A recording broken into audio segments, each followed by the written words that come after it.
Hi, hello friends, welcome back to the Prime Content YouTube channel. వచ్చే 3 రోజుల పాటు భారీ వర్షాలైతే కురవనున్నాయి. ఇక తెలంగాణలోని పలు జిల్లాలకు ఐఎండీ హెచ్చరికలు జారీ చేసింది. ఇక వివరాల్లోకి వెళ్ళినట్లయితే తెలుగు రాష్ట్రాల్లో నేటి నుంచి 3 రోజుల పాటు భారీ వర్షాలు కురిసే అవకాశం ఉందని వాతావరణ శాఖ హెచ్చరించింది.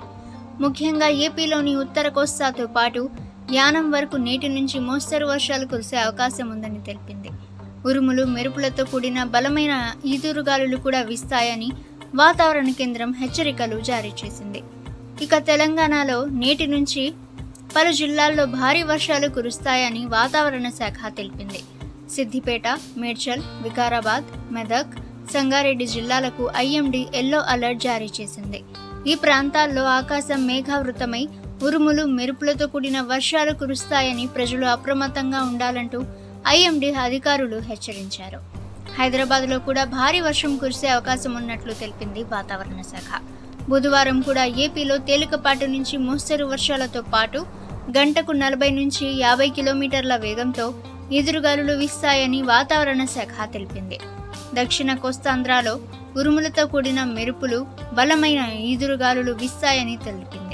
రాష్ట్రంలో అనేక ప్రాంతాల్లో నేడు తేలికపాటి నుంచి మోస్తరు వర్షాలు కురుస్తాయని, ఉరుములు మెరుపులతో కూడిన గాలివాన వీస్తుందని తెలిపింది.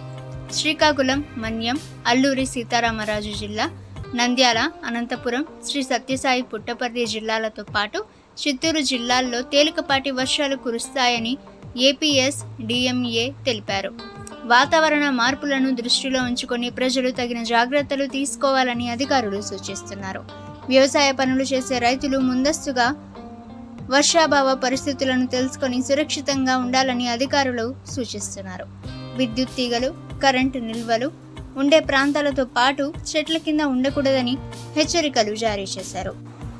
ఓకే ఫ్రెండ్స్, సో ఈ రోజుకి సంబంధించిన లేటెస్ట్ వెదర్ రిపోర్ట్ అయితే ఇది. ఇక ప్రతిరోజు మీరు లేటెస్ట్ వెదర్ ఫోర్కాస్ట్ తెలుసుకోవాలి అనుకుంటే ద ప్రైమ్ కంటెంట్ యూట్యూబ్ ఛానల్ని సబ్స్క్రైబ్ చేసుకోండి.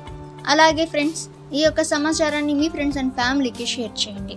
ఇక నెక్స్ట్ వీడియోలో కలుసుకుందాము.